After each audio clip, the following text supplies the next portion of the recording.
Starline is the second studio album released by American artist Chance the Rapper. If you like The Big Day, you'll like his latest LP. I think there are a lot more positives going into this review than I thought there was. The overall feeling of not enjoying this album and being disappointed with how low the lows were made me forget about the fact that there were some okay or even fairly good moments in this album. Don't get me wrong, although he has small moments of positives, in my opinion, this is not a great album. So let's get into it.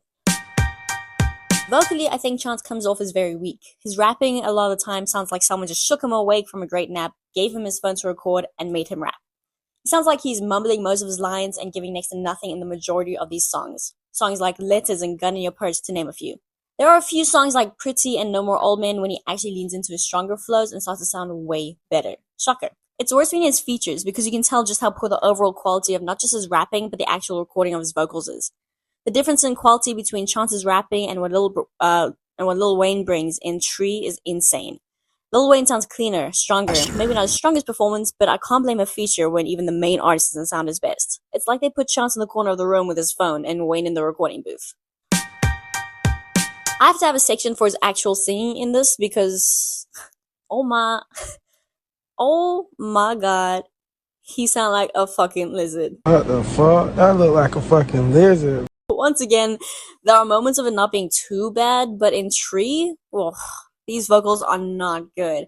I can't tell if he's just trying to add this emotional and raw tone to his voice. I think some of the autotune doesn't help, but it's not working.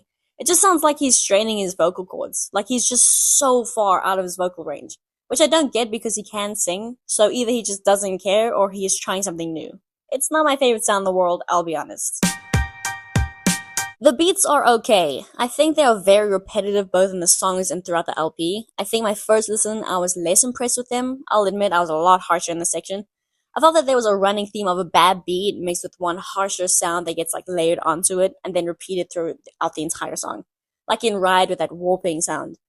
I think my second listen, I felt it get a bit better. I felt a little less overwhelmed with the songs as a whole. Some of the beats like Back to the Go and the highs and the lows I enjoyed a bit more.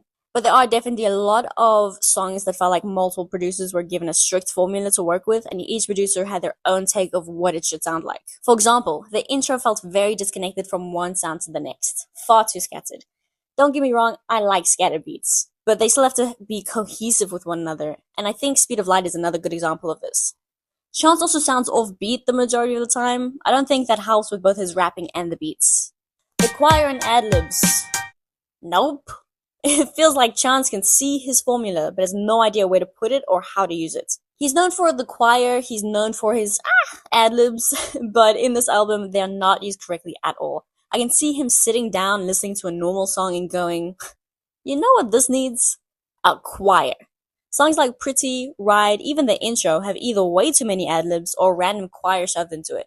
I think an added on factor is how these choirs have been edited. In the intro, it sounds like he put a choir in a glass container and told them to just go for it. The last LP that he released that I enjoyed was 9 years ago. Let me say that out loud again for you.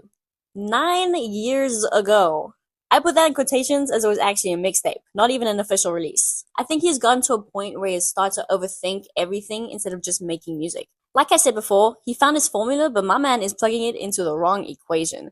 My expectations for this LP was not, this will be one of his best LPs released to date. There was hope, I was very keen for a great comeback, but I didn't go into it with that expectation. I just went into it thinking, it has to be better than The Big Day. And I can't say for sure that was the outcome.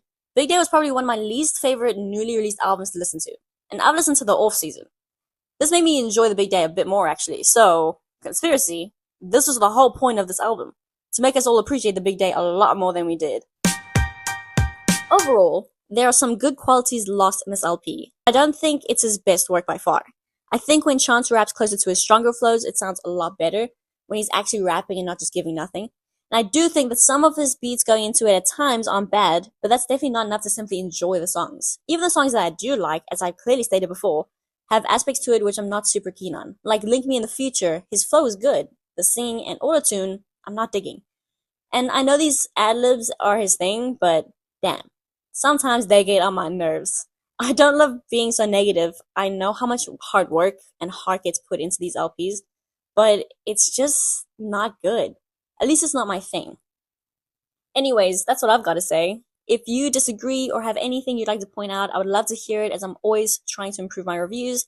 And as Sean says, at the end of the day gonna end. So, goodbye.